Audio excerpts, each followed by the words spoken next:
Electricity is very important in modern societies for the smooth functioning of them, but it's important also from an economic view.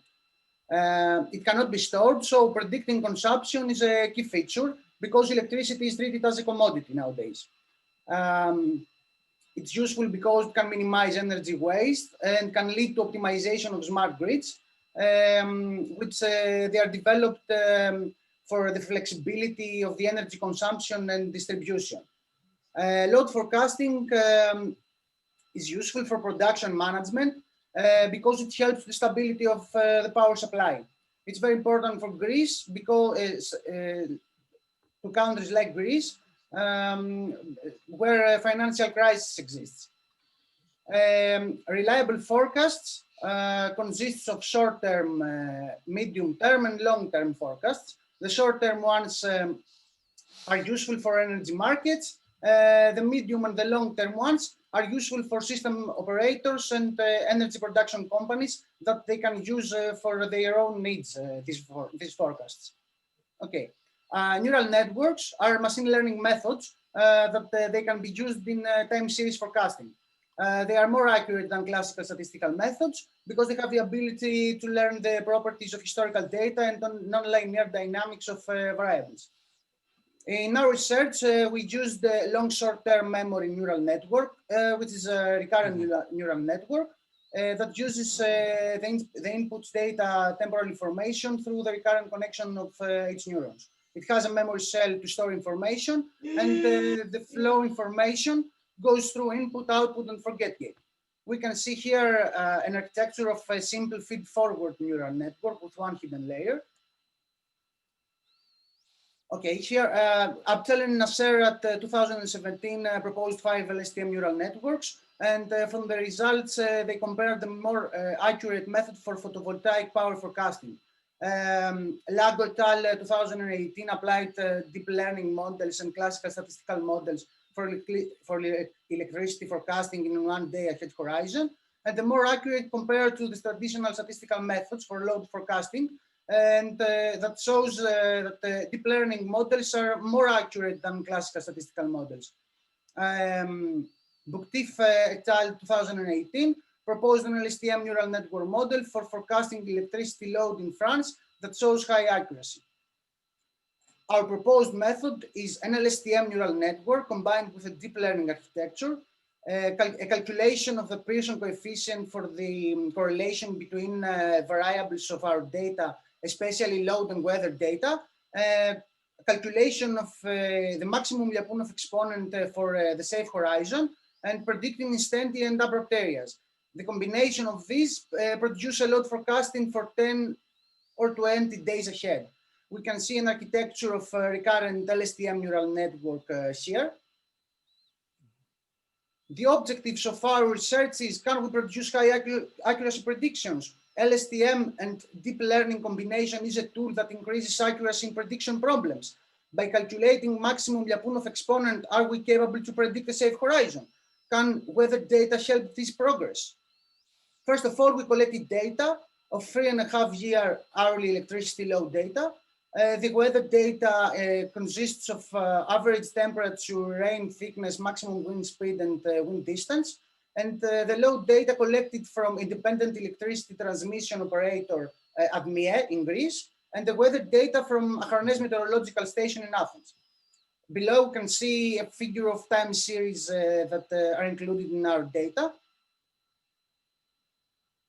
We produced a correlation map to find out the correlations of the variables, and we can see that there is a nonlinear correlation between load and temperature.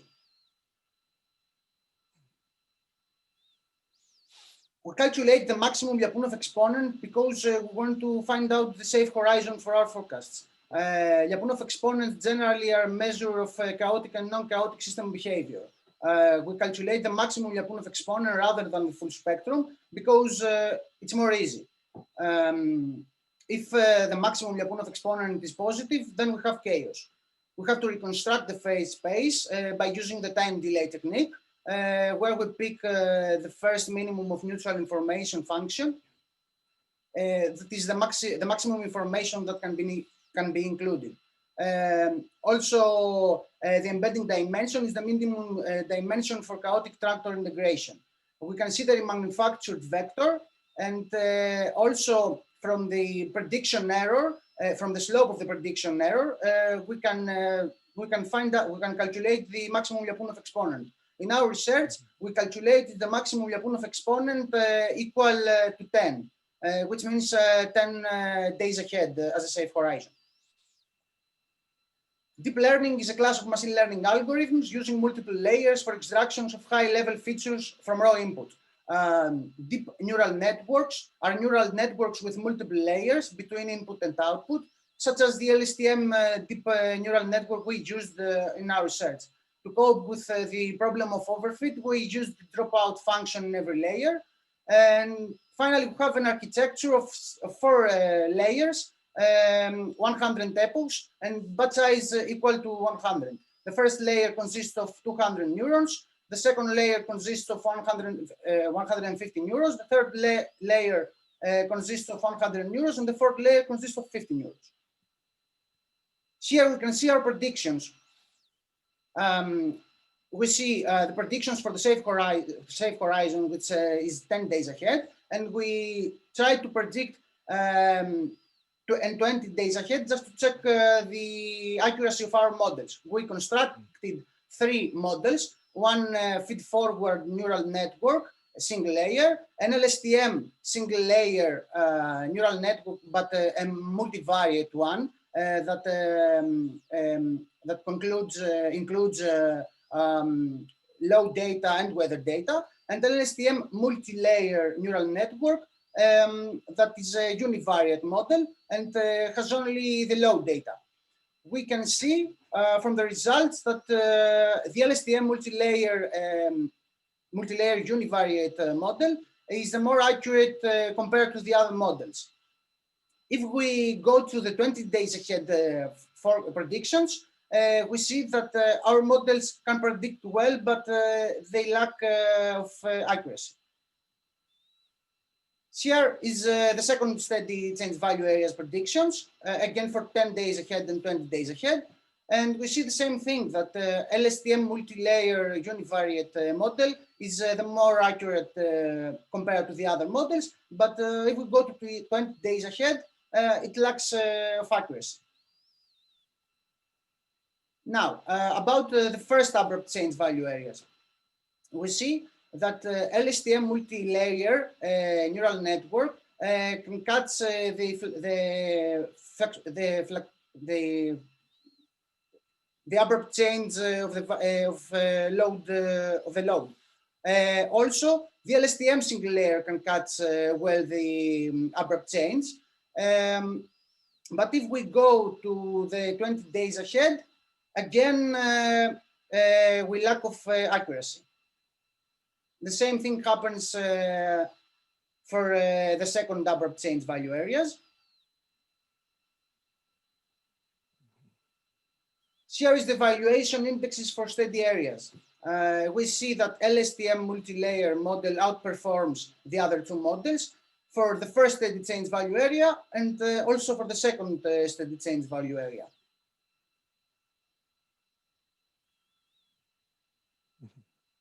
And the valuation indexes for abrupt areas. Again, LSTM multi-layer model outperforms the other 2 models.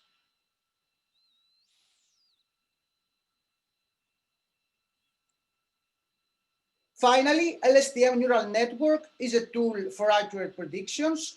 Whether data correlation with low data can increase accuracy. Deep learning methods can increase accuracy. The combination of deep learning LSTM neural networks and weather data in multivariate models is a potential tool for more accuracy in predictions. Thank you very much. Thank you very much. This one actually went very well rather than the video recording. So we can take maybe 2 questions. Anyone? Yeah, of course. Yeah. I have a couple questions, but first I'm going to ask audience to ask any questions. I could raise a question if that's yes, okay. please, Jason. Hi. So in your feed-forward neural network model, as well as some of your single-layer LSTMs, it sort of looked like what they were doing was just predicting the previous 2 days cost. If you know which plots that I'm talking about, you plotted all of the 5 time series. Do you have any thoughts as to why that might be the case? I think the feed-forward neural network takes a value. Let's say that today, the load value today, to predict the next day as a sequence. The LSTM neural network, the multivariate deep learning, takes 60 values before to predict the value today. Mm-hmm. Thank you. That was actually one of my questions. Okay. Thank you, Jason. Any other questions? Yeah, my question was that is a prediction always the only one day in the future? Or have you also tried to predict it like a next week? Or just okay. 3 days or something? Yes, yeah. Yes. It's a day per day. Mm-hmm. But from the actual practical viewpoint, the people may want to know that they're a little bit longer in the future, like weather forecast usually gives you 7 days or 2 weeks, right? Have you tried making prediction for a little bit longer term? We're trying, now we're trying to make hybrid models. Mm-hmm, mm-hmm. To do this thing, to predict 7 days ahead or 2 weeks ahead. Okay, sounds good. Any other quick questions? If not, thank you very much. Nice talk. So the next speaker is Eleni Mouza. So Eleni, go ahead. Yes, one moment to share my screen, please. Yep.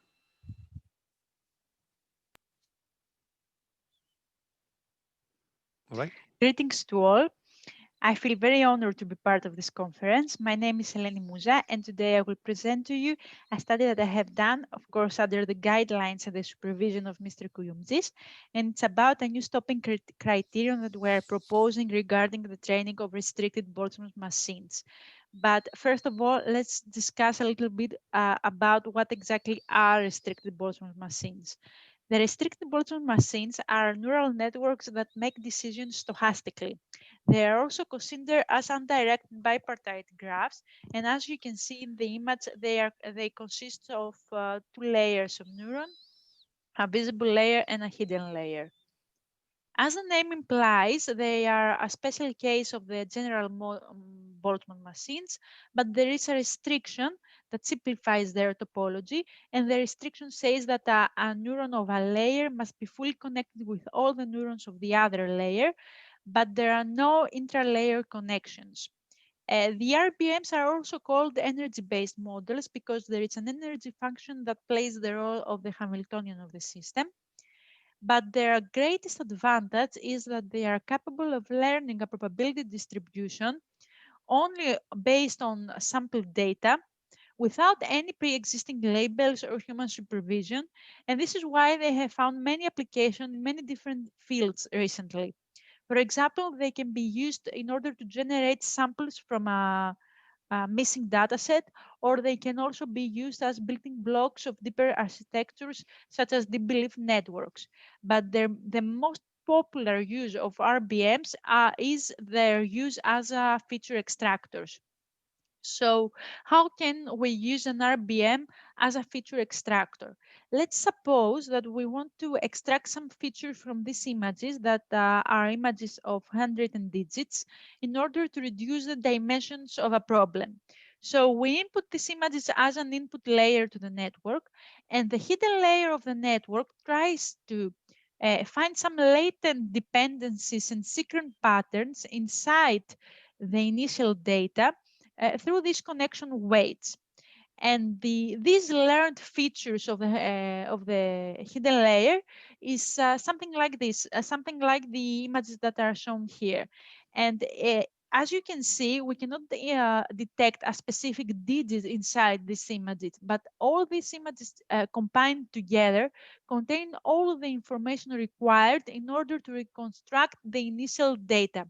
So if we reverse this procedure, and use these learned features as an input to the network, you can see that we can reconstruct the initial data, and these reconstructed data are very similar to the initial data.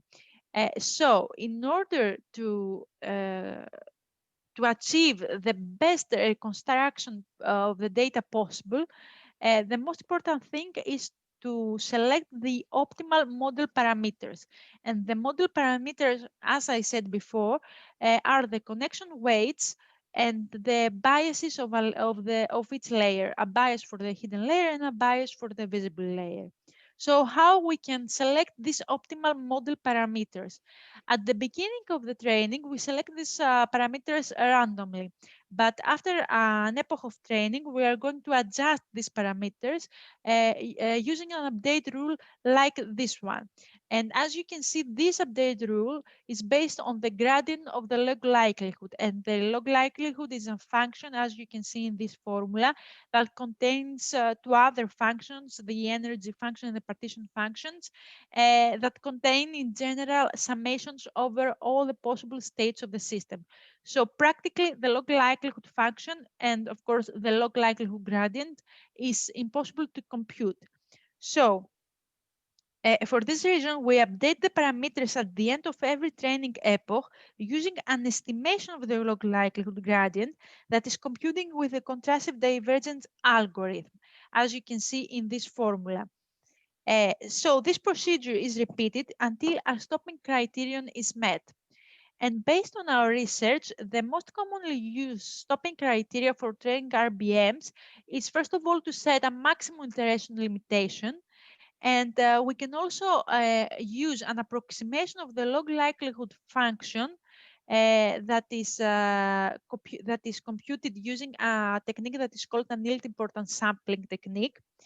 But there are some studies that indicate that these stopping criteria are not always find the optimal breakpoint, and these studies suggest us to search for alternative stopping criteria for training RBMs. So having all this in mind, we thought that we can propose a new stopping criteria for criterion for training RBMs that will be based on Hamming distance. Hamming distance in general between two strings of equal length is the number of positions at which the corresponding symbols are different. So our input image and our reconstructed data can be considered as two strings of equal length, and we are going to compute the Hamming distance between them. In fact, we are going to compute the Hamming distance between the training epochs, and especially the rate of change of Hamming distance between the training epochs. This is our criterion, and if this rate of change, this criterion, is less than 1%, then we can say that we can stop the training procedure. So we are going to check our proposed criterion using the approximation of log likelihood as a stopping criterion in terms of stopping epoch, classification accuracy, and total computational time needed. Secondly, we're going to compare both the stopping criteria using a maximum iteration limit. And finally, we're going to compare again both criteria using different hyperparameters value. So as I said before, in every training epoch, we compute our criterion, the rate of change of Hamming distance between the training epochs. And when the criterion is less than 1%, we stop the training procedure. We define the last training epoch as the stopping epoch of our process. And then we extract the reconstructed data and set them as an input to a classifier to check the classification accuracy. So, as you can see in the table presented, our stopping criterion finds the optimal stopping epoch with greater accuracy than the log likelihood criterion, regardless of the number of hidden nodes, and especially when a small number of hidden nodes input, the log likelihood criterion cannot find with safety the optimal stopping epoch, because as you can see, the stopping epoch standard deviation increases. In terms of classification accuracy, both criteria have similar results, but our stopping method's greatest advantage is that is much faster than the log likelihood criterion, because the log likelihood criterion carries the burden of the annealed importance sampling technique that is very computationally demanding. And in some cases, as you can see, our criterion is almost 3 times faster than the log likelihood criterion.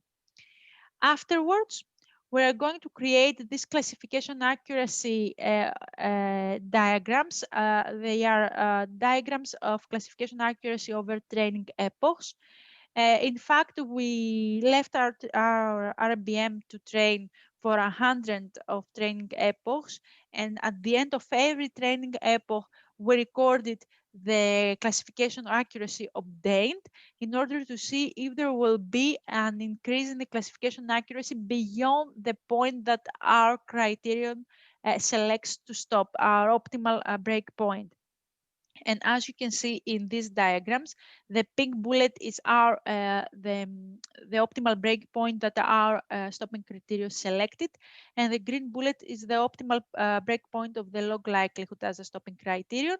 And as you can see, our stopping methods stops the training procedure exactly at the point where the classification accuracy curve starts to flatten. So we can say that our stopping methods finds the optimal breakpoint with safety. And finally, we're going to change some hyperparameters of the model, such as learning rate and weight decay, in order to see if our criterion will be affected of this kind of changes, or if it's robust enough. So, as you can see in the tables presented, the change of weight decay parameter does not appear to affect the final results. However, changing the learning rate, and especially when a small learning rate was used, seems to affect a lot the log likelihood criterion. And in some cases, as you can see, the log likelihood criterion cannot even find an optimal breakpoint for our training process.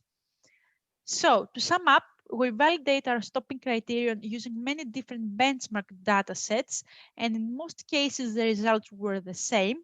Both criteria had similar classification accuracy for each dataset used, regardless of the number of hidden nodes. The proposed criterion seems to select the optimal stopping epoch with greater accuracy, as the standard deviation of the stopping epoch is kept small, regardless of the number of hidden nodes. The diagrams of classification accuracy over time ensure that the proposed criterion stops the training phase exactly when the curve starts to flatten, whereas the log likelihood criterion is not always capable of detecting this crucial point. The change of weight decay parameters does not appear to affect the final results. However, changing the learning rate, and especially when a small learning rate was used, the log likelihood criterion was really affected. And last but not least, the greatest advantage of our stopping method is that it saves valuable computational time compared to log likelihood stopping criterion, which carries the computational burden of an annealed importance sampling technique. Thank you for your time. Thank you very much. Very nice presentation. We can take several questions. Anyone? I can start asking one question. So you have already checked the robustness of the proposed methods to the parameter variations, such as the learning rate. But have you also tested the sensitivity of your proposed method to some minor variations in the input stimulus?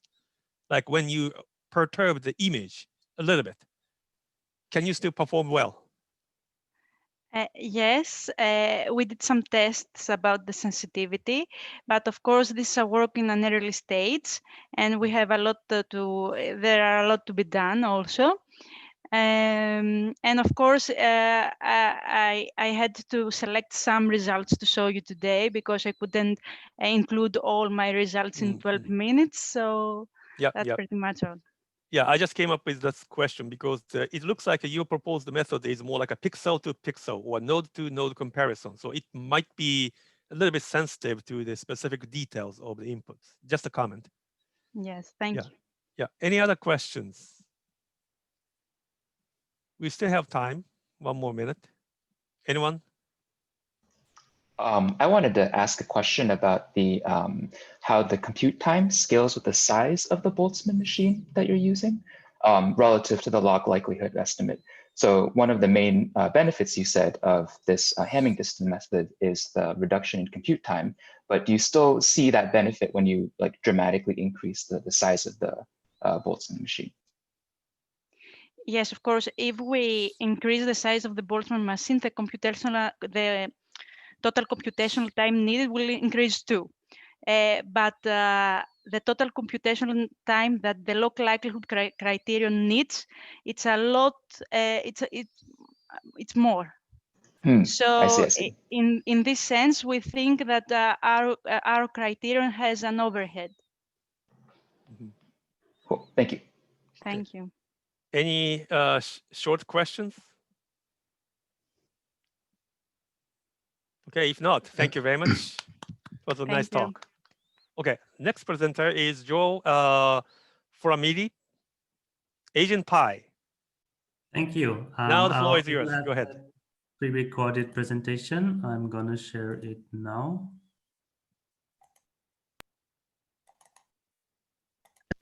Hello everyone, my name is Joël Foramitti, and today I will give you a quick introduction on how to use the Agentpy package to do agent-based modeling in Python. In this talk, I will first give you an introduction of the package and its main features, and then I will present to you the syntax on how models can be designed, and finally I will show you a few examples and applications. So in my research, I have been applying agent-based models for the analysis of climate policy and found existing frameworks not very useful for the kind of complexity and data analysis that I had in mind for my projects. And out of this was born the idea to create a new package for Python that could support such models. So Agentpy is a Python-free package for the design and analysis of agent-based models. And the package is open source and is also open for people to contribute new features to the code and to collaborate on it and develop it further. The package has two main ambitions. The first one is to create an intelligent syntax for the design of complex models. So in practice, this means that Agentpy comes with the following features. One is that one can create custom agents, like custom types of agents, custom types of environments. And environments can have different topologies like a spatial grid or a network. Another feature is that the package comes with a class that is called an agent list, which makes it easy to select subsets of agents and to address whole groups of agents simultaneously, change their variables, or call certain actions. And the third aspect is that the model structure is built in a way that it can have multiple environments in which agents can interact and also move from one environment to the other. The second ambition of the framework is to provide advanced tools for scientific applications. First of all, this means that it comes with a class for experiments that can take such a complex model and run it over repeated iterations, which allows for Monte Carlo simulations, but it also allows for parameter samplings, that every iteration actually tests a different parameter combination, and it allows also to compare different scenarios for every one of these parameter combinations. Out of such an experiment, you get output data that can be saved, loaded, and also rearranged in different ways that can be useful for different further applications of analysis. In terms of analysis, it comes with tools for sensitivity analysis, interactive output, animations, and visualization. And it's also meant to be compatible with the established packages that exist in Python for data analysis, in particularly NetworkX for network analysis and Pandas for data manipulation, as well as Seaborn for statistical visualization, which we will see in the examples later. So based on this, I want to show you the same thing now in a more visual way. So this is the structure of the framework in a sense, and you can say that if we go from inside to outside, that the smallest component of a model is the agent, where people can code their particular custom agent types, and these agents can then be put within a model or also within an environment that is within a model. And environments can be of different types. They can be standard environments, but they can also be spatial grids in the way that we're used to them from classic applications like NetLogo, and they can also be networks of different types. So a model consists of both environments and agents, both of which can have their custom actions and interaction protocols. And such a model can then be put within an experiment. This experiment, once it runs, will yield us data output, and this data output can then be used for further analysis and visualization. So in the second part of the presentation, I will show you how the code, the actual code, looks like that is necessary to design a model in this framework. This overview will be very quick since I don't have a lot of time. If you're interested to understand it better, I would welcome you to visit the documentation of the package. First of all, this slide shows how to install the package from the pip package manager and the recommended way to import it in Python. And this next slide shows us an example on how a custom agent type would look like. So you could say that if you want to create your own type of agent, you would create a new type of class with the Agentpy agent as a parent. And you can define a method setup that will automatically be called at the creation of this agent. And in this case, we would initialize this agent type with our own variable that we can take from one of the model parameters. So this P here is one of the features of Agentpy with which we can directly access the model parameters from every object in the model. And this agent type also comes with a second method that is a custom method and can later be called from the model. This kind of agent can then be placed within a model that is similarly created as a subclass of the Agentpy model class, and also comes with a method setup that defines what happens at the start of the simulation, with a method step that defines what happens at every step of the simulation, and with a method end that defines what happens after the last step. You can see here in action the agent list that I mentioned before. So when you address self.agents, you get a list of all agents in the model. And if you then just call agent method, this list will automatically call this method for every agent in the model. Similarly here, we can record our custom variable for every agent in the model. As I described before, such a model can then be placed within an experiment. Here's an example of an experiment that uses a dictionary of parameter ranges, which means that there are two parameters here that are varied between two values. we can use the function sample to create a sample from these parameter ranges and then put this sample into an experiment, tell the experiment also to compare these two scenarios, and then to repeat the whole sample and the two scenarios 10 times. And if you want such an experiment, we can then simply write experiment.run and get an output data into the variable results. All right, finally, I now want to show you a few applications of the framework that you can also see what it can do. These examples are taken from the model library that is available online, that you can download and play with each of these models yourself.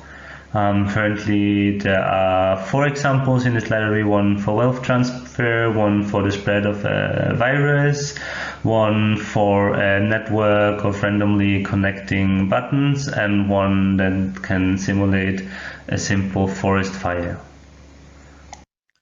So here's an example from the button network model, and it shows how you can visualize output data with actually only 2 lines of code. So in the first line, we rearrange the output so that it gives us a data frame with both the variables and the parameters. And then we use the Seaborn package to plot this data frame. We can define the X and the Y variable, and we can also define that the plot should show different lines depending on different values of the parameter n. And this is then the output that we get. Next, I want to show you, apart from the virus spread model that uses the action interactive, which allows us to create interactive output with these widgets here, where we can vary parameter values from one value to another and directly see how this graph here on the right might change, which is useful when you, in the beginning of model design, want to just play around with it and see how different parameter values affect the output. Next is the function for animations. This is something that is very central to frameworks in other languages. In Python, it's not such a usual thing, but there's still a function with which we can generate an animation, and below you see 2 examples of such animations, on the left for a forest fire and on the right for the example of a virus spreading through a network. So you can see here the network on the right, and on the left you can see a graph that shows the amount of people that are infected and the amount of people that have recovered. And I cannot show you this now as an animation, but feel free, as before, to check out the model library and see the animated version. Finally, less flashy to look at, but maybe most importantly, here's an example of a sensitivity analysis that calculates Sobol sensitivity indices and returns us a data frame of the sensitivity indices for different measures that we have to evaluate performance in our model. And that's it. I'm already at the end of my time. Thank you very much for listening. On this last slide, you can see 2 links to the source code and the documentation of the package. And if you click on either of those 2 links, you can also find my email address, and feel free to contact me if you have questions or want to contribute to the framework. Thank you very much. Thank you very much. Really nice work. So time for questions. Hello. Yes, go ahead. Thank you. Nice job. Just out of curiosity, because in my experience, I mean, vectorization is a very interesting aspect of NumPy, and it's really hard to work with vectorization when you are working with an object-oriented code. So I would like to know, in your experience, have you been able to tackle this issue in any form? So You probably refer to the fact that the issue in the object-oriented version is that it's much slower, no? Yeah, exactly. Yeah. So I think this is generally cannot be avoided. So I think if you want to optimize for speed, then this kind of framework where every agent is an object might not be the favorite one for you to use. In this sense, when I designed the package for it to generally be that useful, it needs this structure. But then if someone would like to kind of like after they build a model, they would want to optimize it for speed, they would probably want to change to a big NumPy matrix that has all the variables in it. The nice thing about the package is that you can still kind of use the model class to hold this more optimized model, and then you can still use the experiment to run this model 1,000 times and use the data analysis. But the problem is this speed optimization, you can only do it in a model-specific way. So I don't think you can do a general framework that is optimized for speed in that sense, at least in my experience. Hope that answers the question. Yeah, thank you very much. A nice job. Yep. Maybe one more question. Yeah, maybe I can ask a question. So can you give us a sales pitch comparing your product versus competition, such as Mesa? Mesa is now getting popular, as you might know. How do you compare, and what's the benefit of using your package over theirs? I don't want to be that competitive. I think Mesa is a great framework. It depends on what your focus is. I think what I focus on, or what the advantages in my framework, are the two main ambitions I showed in the beginning.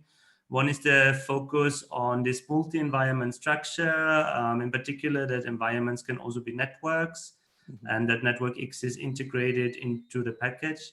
And the other thing is this strong focus on these experiments. So I feel like many of the classic frameworks, they're more like running something a single time and see how the agents move on a 2D grid. And the focus of my framework is more to really have a model that runs 1,000 times and then have good functionalities to analyze this data that comes out of 1,000 runs with different parameters and do things like sensitivity analysis. So I think this is a bit the strength of my framework. Yep. But if you want the former, then I still think Mesa is a good framework. So I don't want to play it down. Yeah, great answer. Any other questions? No? Okay, thank you very much. Nice work. And finally, the grand finale of the conference is given by Jason Kim. Jason, go ahead. The floor is now yours. Let me share my screen. Okay. Yes. Can everyone see it okay? Yep, go ahead. So hello, everyone. Thank you so much for giving me a chance to present this work. And special thanks to the brave souls out there who would attend the very last talk of the conference. My name is Jason Kim, and I'm a PhD student at the University of Pennsylvania in the Complex Systems group. And today, I'm here to talk to you about how to teach recurrent neural networks to modify chaotic memories. So one of the most interesting properties of neural systems is their ability to sustain and manipulate memories. A really great example of this is seen in the spatial representation of the rat hippocampus. So in this video, you're going to see the spatial location of a rat and its decoded position from recordings of neurons called place cells. We see that as a rat moves in space, the decoded neural activity, shown in red and white pixels, tracks its position. While this is already super cool, what's even more interesting is that the rat can manipulate its spatial representation to plan future trajectories. So what you just saw was the decoded neural activity planning a future trajectory before the rat even moved. Let's watch another one.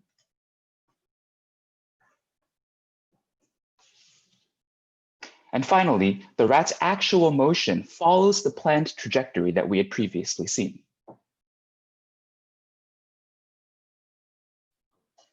In addition to spatial memories, neural systems can also learn and modify complex temporal memories.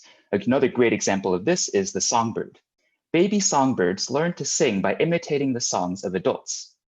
At 40 days post-hatch, the baby songbird song lacks structure as seen in this spectrogram. At 55 days post-hatch, we observe some more complex features. And at 80 days post-hatch, we observe complex repeated motifs indicative of fully matured song. And in addition, we can perform some peculiar external perturbations to manipulate this representation. Specifically, by cooling the temperature of a region called HVC, the songbird actually linearly extends the duration of its song. And I want to emphasize the sort of absurdity of learning computations in neural systems. In a computer, there's an engineered binary system of representation such that if we wanted to add two numbers, we first encode the numbers into binary, modify the encoding in binary space, and decode the resulting output. Every step is very carefully engineered, and the failure of even one bit leads to dramatic errors. Now, in stark contrast, neural systems contain no pre-engineered scheme to encode, modify, and decode information.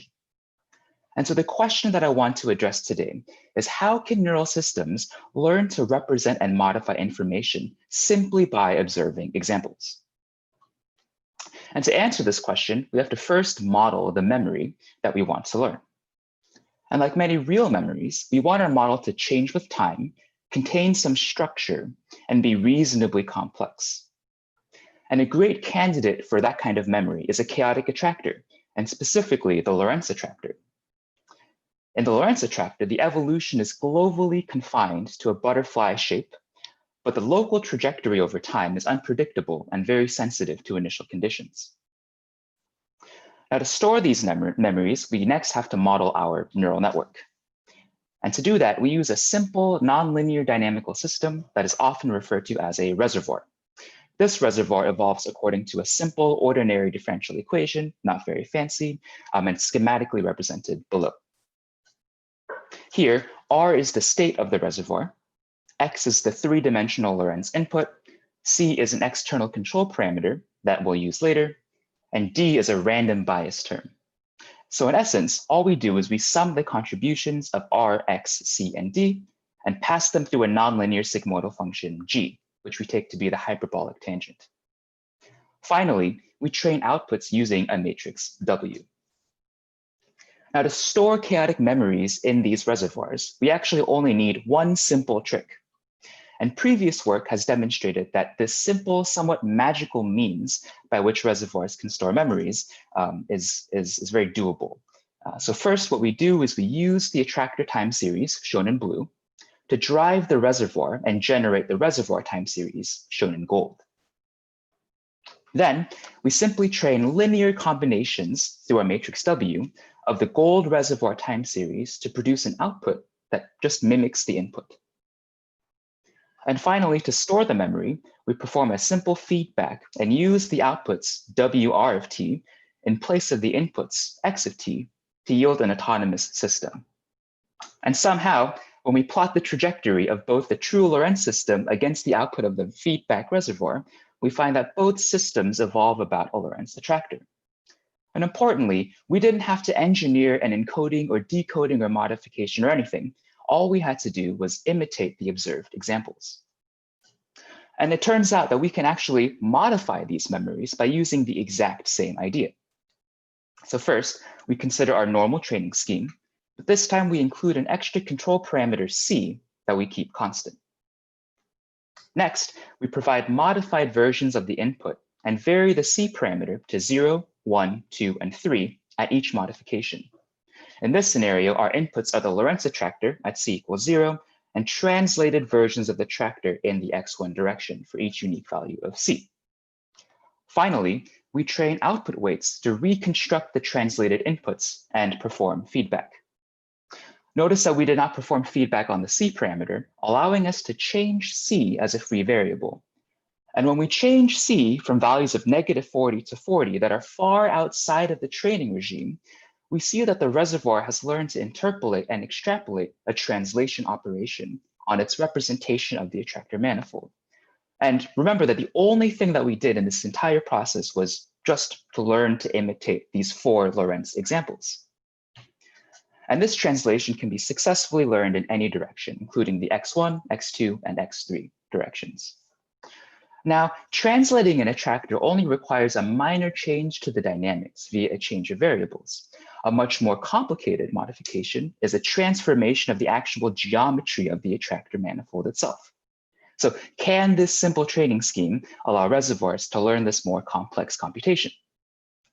So exactly as before, we provide 4 training examples of a Lorenz attractor that is squeezed in the x1 direction and perform training and feedback as we did before. And surprisingly, we discover that reservoirs can also learn to transform the attractor geometry simply by imitating examples. And in addition to a squeeze in the x1 direction, we can also stretch and shear in various other dimensions to yield these crazy looking attractor shapes. So now at this point, what we wanted to do was we wanted to really push the limits on what computations these reservoirs could extrapolate. And so we thought to give it a seemingly impossible task. So in the Lorenz system, as we change the rho parameter, the Lorenz undergoes what is called a subcritical hop bifurcation, whereby the fixed points at the wings of the butterfly lose stability. So for smaller values of rho, for example, rho equals 23, the Lorenz dynamics aren't chaotic, but actually tend towards a stable fixed point over time. As rho is increased to 24, the fixed point becomes less stable. And finally, at rho equals 25, the fixed point loses stability and the dynamics become fairly irregular. And so the impossible task was to see how much of this global bifurcation structure could be inferred by the reservoir. So for the training, we only showed our reservoir examples of stable Lorenz trajectories that evolved towards the fixed points at rho equals 23 and rho equals 24. At rho equals 23, we set the control parameter to 0. And for the example at rho equals 24, we set the control parameter equal to c equals 1. And then we train the output weights to replicate the inputs and close the feedback loop and vary the control parameter up to c equals 5. And surprisingly, we find that the reservoir correctly and accurately predicts both the local hop bifurcation with a loss of the fixed point stability and the global bifurcation structure. And so because this worked, and I didn't expect it to, for an even more impossible task, we showed our reservoir stable examples from only one of the Lorenz wings. And then we did our training and feedback. And lo and behold, the reservoir again correctly predicts both the local loss of stability and global bifurcation structure. So in all of these examples, you might be wondering, what is the mechanism behind the reservoir's ability to learn these computations? So let's first think about the translation case, because it's the simplest. During training, we find some matrix W that linearly maps our reservoir states R of t to the translated Lorenz states X of t at various values of C. Now, if these examples are close enough together, what ends up happening is that W also learns the infinitesimal differential relationship between dr of t and dc. Now, by skipping a lot of derivations that you can find in the archive link, we actually write the differential change in the reservoir states dr of t as a function of the differential change in the control parameter dc of t, and we can prove that the learned differential change dr maps to a translation and representation. And the exact same principles and procedure could be done for the transformation as well. And as for the mechanism for the bifurcation, we show that the reservoirs not only learn a differential relationships in states, but also in spectra. And what I mean by this is in the Lorenz system, as we increase rho, the real component of the Lorenz eigenvalues become less negative, leading to a loss of stability. We find that a reservoir also learns to approximate this loss of linear stability such that increasing the control parameter causes the real components of the most unstable reservoir eigenvalues to lose stability also in a hop bifurcation. And finally, to ensure that we could learn multiple independent computations using multiple control inputs, we trained our reservoir on Lorenz attractors that were translated in the x1 and x3 directions. And we were similarly able to translate the reservoir's representation of the Lorenz along a much more complex two-dimensional trajectory. So in sum, we demonstrate that reservoirs can sustain chaotic memories, translate and transform memories, and infer unseen global nonlinear structure, all simply by imitating the input examples. And so I want to thank my amazing collaborators for working with me on this project. And for those of you who are interested, here's my email. I'm always up to chat about interesting ideas, and a link to our paper that I just found out this morning that was accepted in principle at Nature Machine Intelligence. And so I couldn't use my recording from the past because I wanted to share the good news. Thank you. Congratulations for the paper acceptance. Thank you, thank you. Yeah, beautiful talks. Okay, now we are open for questions. Yes, go ahead. It seems to me that your recursive neural networks learn to solve an ordinary differential equation and the sensitivity of the equation towards one parameter. Am I getting the gist right?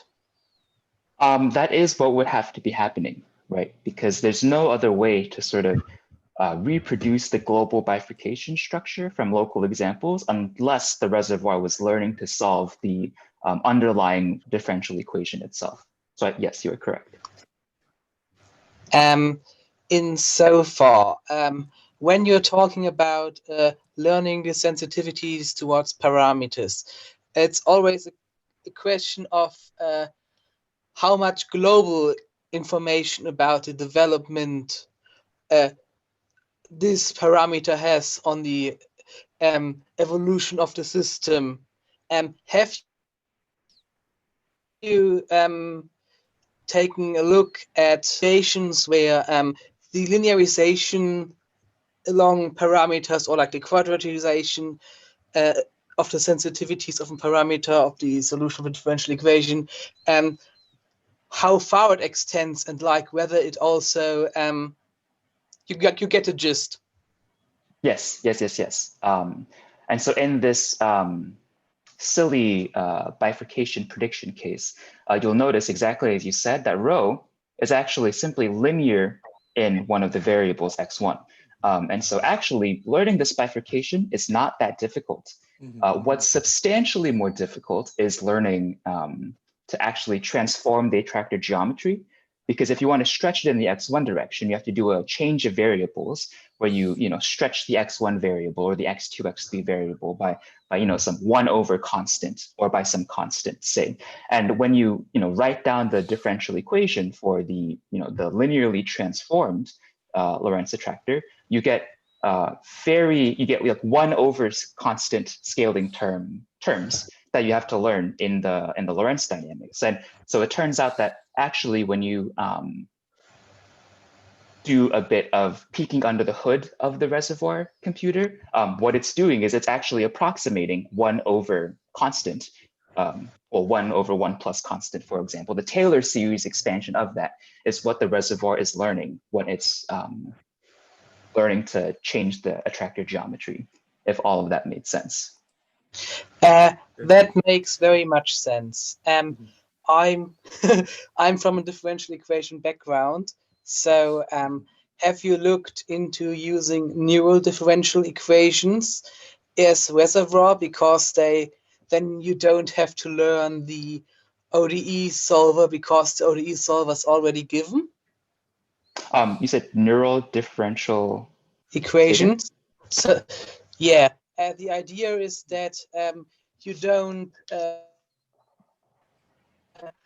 if you look at the how recursive neural networks work, and there's also another variation of, like, in the end it boils down to a scaled forward Euler rule. So the thought is, if you let the differential equation let the neural network learn the right-hand side, put this into a differential equation solver, and use it using a solver and get the gradient somehow with magic, then you lay a neural network with memory, so to say, because you pass data along. And this might be a way to exploit, to like get more performance on this approach, because we can use good ODE methods from literature, which are better than like what your neural network learns. And Sorry, Johan, we are running out of time. So yeah, we are running out of time. So you two can actually continue discussing in the same room. But I just want to take one more quick question from chat. How asked, just what kind of software do you use for this kind of animation? Oh, just MATLAB. So actually, okay. if you check out the paper, you'll notice the figures look a little fancy. I spend more time than I should as a graduate student making pretty figures in MATLAB. So actually, the code on the archive will self-generate all of the figures directly from MATLAB. So if you push F5, then you just print out the figures of the paper. Very cool. Okay, so in the interest of time, let's conclude the whole session. So thank you very much for all the speakers. Wonderful job. And this concludes the entire stimulant-packed 5 days of conference, CCS 2020. So thank you very much, everyone, for participating in this conference. And I hope everyone will have the wonderful evening or afternoon or morning or whatever. And stay safe and enjoy your life. Happy holidays or whatever. Happy New Year. Thank you all. Thank you. Happy New Year.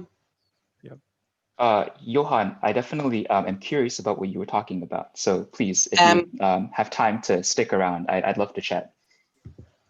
We could either chat here or in some gather space. It's your choice, whatever you prefer. I think I prefer here, if that's okay. That's fine for me too. I guess I won't be able to share screen, but that's fine, just for the ideas. There is this concept called, I think they're called residual recursive neural networks or something like that. Mm-hmm. Which are like you can share screen. You can share screen if you want to. Okay, so I'm not sure if it's the right term. Does residual neural network or residual recursive neural network mean anything to you? No, but I'm also fairly new in this field, and so I'll definitely check it out, as well as the neural differential equations. It might be that my memory has the wrong name, so don't bother with that. Directly go to neural differential equation. But there's like a type of deeply recursive neural thing, which was like found out by Microsoft Research and was used a lot. And somebody else took a look at the formula and noticed that this was basically a forward Euler rule exactly, and that they got better training results by using higher order Runge-Kutta methods or whatever. Because like when the neural network needs to perform a lot of calculation in virtual layer time, so to say,